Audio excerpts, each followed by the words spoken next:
Hello and welcome to the SWARP podcast, where aging, wellness, and wisdom intersect. I am your host, Maggie Lazar, and I am delighted to have you on today. If you are a new listener, I welcome you. If you're a returning listener, you know I love you and I thank you for tuning in. Today is Aging Day. In one of the last podcast, I talked about accepting our bodies in this new age, in the tercera edad, not to stress out about being perfect, having the perfect body. That's just madness, right?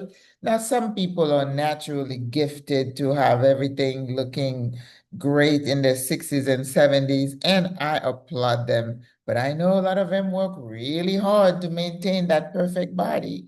I don't even know that that just exists. What is a perfect body, right? Because the natural progression, the natural aging process, it doesn't matter what you do, it will catch up with you. So, but today I want to talk specifically about our hair. As women of color, my God, when I took inventory years ago, when I decided to stop putting chemicals in my hair, and I took a step back and looked at all the money I had spent going to the salon, wasting work time to wash. First of all, you go in there, right? You have to wait. They never take you on time. Then you have to do all this stuff, sitting under the dryer, putting all that heat in your hair. And then I used to have a standing appointment on a Friday morning, regardless of, I knew not to put any appointment for that date, not to make any appointments because I had to go get that hair done and that slick, short look. My God, that was pressure.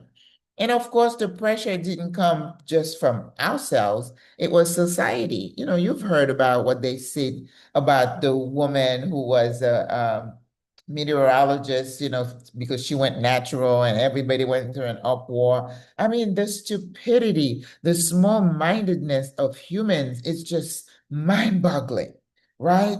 That somebody would look at you and measure your worth based on your hair.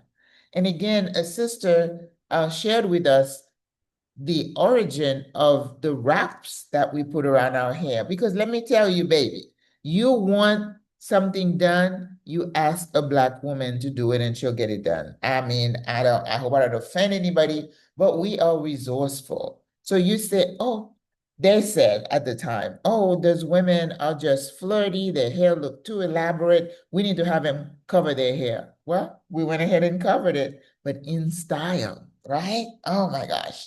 Anyway, so proud of us. But in this temporada means season.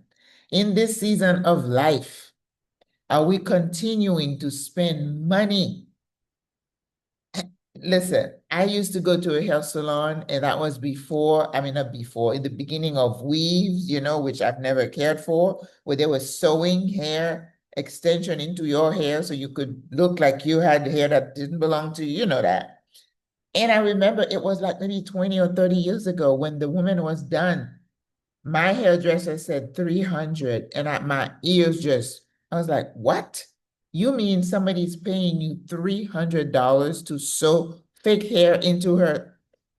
And I was like, I was still cheap even then. I was like, there's no way I was gonna do that. My $40, $50 was bad enough. I wasn't ready to pay 300. But what are we doing in retirement? I decided to go natural years ago, but I was still coloring my hair. I had found this perfect shade of brown and gold that matched my skin. And I did that until about, I think I stopped about 6 months ago. And I said, you know what? That is still chemical.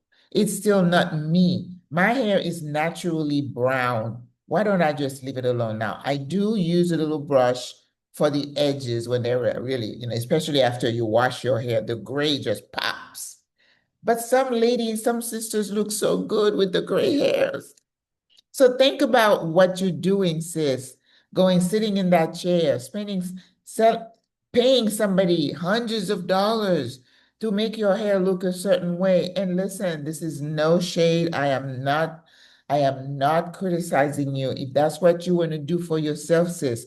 If this is one of your measure of beauty, that is fine. That is fine. But personally, because I am so focused on saving my coins, and I'm like, I don't need to do that anymore.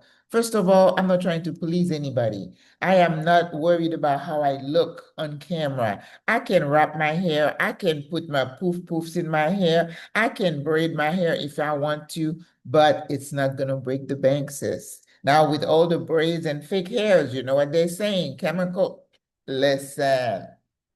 So I hope that we are taking a step back today and look to see when can we decide that enough is enough? When is our natural beauty enough? Now, a lot of sisters have locks and twists. Me, I'm just too impatient. I could never do that because I think it takes too long. And I like variety. I just don't want my hair to look a certain way for months on end. I just get bored with that. The one thing I never could do was wear a wig. I live in Florida. I had an itchy scalp, and I was like, there's no way. And when you see women with the braids or whatever, and the first time I saw a woman hit herself upside the head, I was like, oh my God, what did she do? Until somebody said, it's an itch. She's trying to, I'm like, come on. Wash your hair every week, sis, and let it go and be natural, be clean, be safe. So now I'll tell you what I do for my hair. I make an herb oil, just like I do the oil for when I cook. I use grapeseed oil or coconut oil, and I cook it slow. And I put rosemary in there, fresh rosemary, and I put cloves, and I put a couple of bay leaves in there, and I let it sit for like a couple of hours. Then I strain it into a little bottle, and that is what I put in my scalp before I wash and after I wash, and that is all I need. Even in my spray bottle, I put a little bit in there, and so I spray and I get a little bit of shine, a little bit of moisture. That's it. So freedom.